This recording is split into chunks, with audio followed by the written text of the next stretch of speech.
events for 4 years.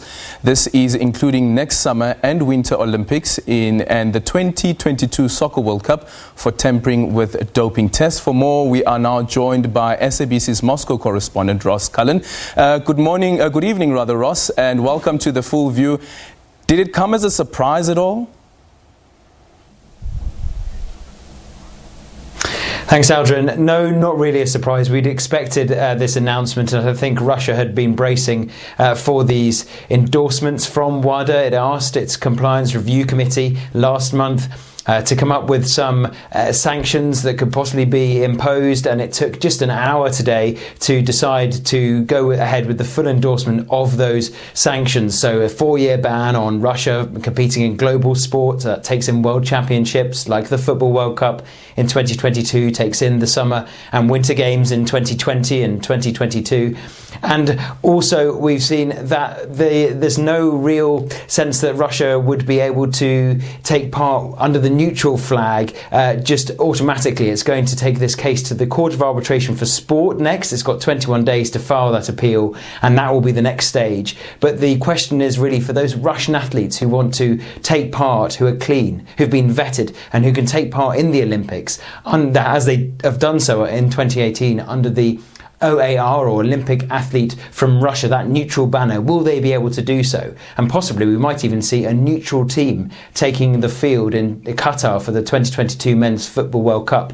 If Russia qualify for that, and the qualifying competition is not banned, they can take part in that UEFA qualifying competition. If they qualify, then we might just see a neutral team taking to the field, so something we haven't seen before. So there's lots of ramifications, very serious sanctions imposed on Russia by that decision by the World Anti-Doping Agency today to endorse the recommendations of its review committee that came up with those recommendations last month. Certainly lots of first in this particular doping scandal. Do we know why WADA decided to include the FIFA World Cup as well?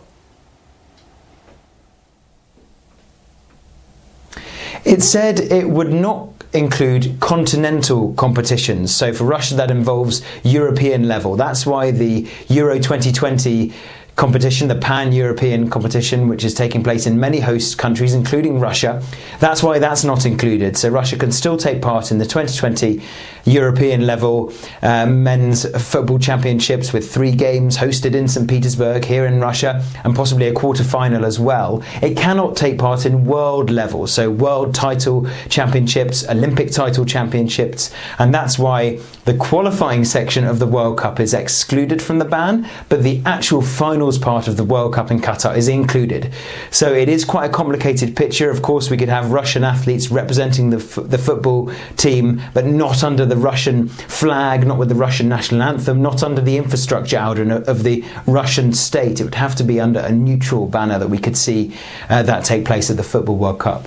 Okay, and the Russia doping scandal has finally come ahead. In 2016, Russian athletes were subjected to participating under the neutral flag at the Rio Olympics. With the announcement by WADA, it once again looks bleak for those who feel that they are innocent.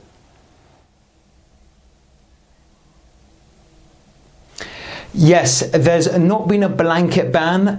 Russian athletes are still cleared to compete in the Olympics if they have been vetted and showed that they are clean, but they will not be allowed to take part in the Olympics under the Russian flag and the Russian banner. They may put in place this structure, as you alluded to before, the OAR, as it's known under the Olympic movement, Olympic Athlete from Russia. And in the athletics world, it's known as ANA, or Authorized Neutral Athlete. We saw some Russian-born athletes taking to the track in Doha for the World Championships in athletics earlier in the year, and they were competing under this neutral banner. And that might be what we see with the Olympics. We saw it in Pyeongchang for the Winter Olympics last year. We may well see it for the Summer Games in Tokyo next year. Clean Russian athletes allowed to compete, but not allowed to compete under the Russian flag, having to do so under a neutral banner. And just a quick one, the Russian President Vladimir Putin meeting his counterpart over the issue that's happening in Ukraine. How do you see this unfold? Do you think that after this meeting there will be a solution? Well, Adrian, we're seeing the four-way talks, also including French President Emmanuel Macron and the German Chancellor Angela Merkel, take place right now after the bilateral meetings earlier in the day were delayed. We're looking forward to that first meeting between the Russian president and the Ukrainian president since the Ukrainian president came to power earlier in the year. They've spoken on the phone, but they haven't met in person yet. But there's not overly... the optimism really isn't there in great amounts. If you look at where we were in 2014 and 2015, we had agreements then, the Minsk agreements. They were known, the four countries, Germany, France, Ukraine and Russia, signing up to those.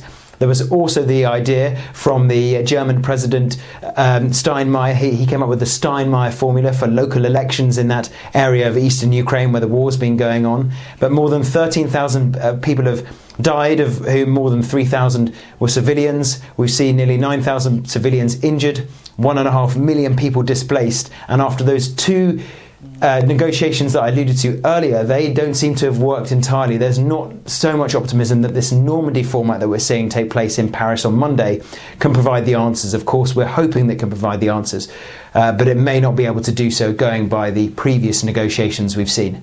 Well, thank you so much for your time. Cullen, our Moscow correspondent there, joining us from Russia.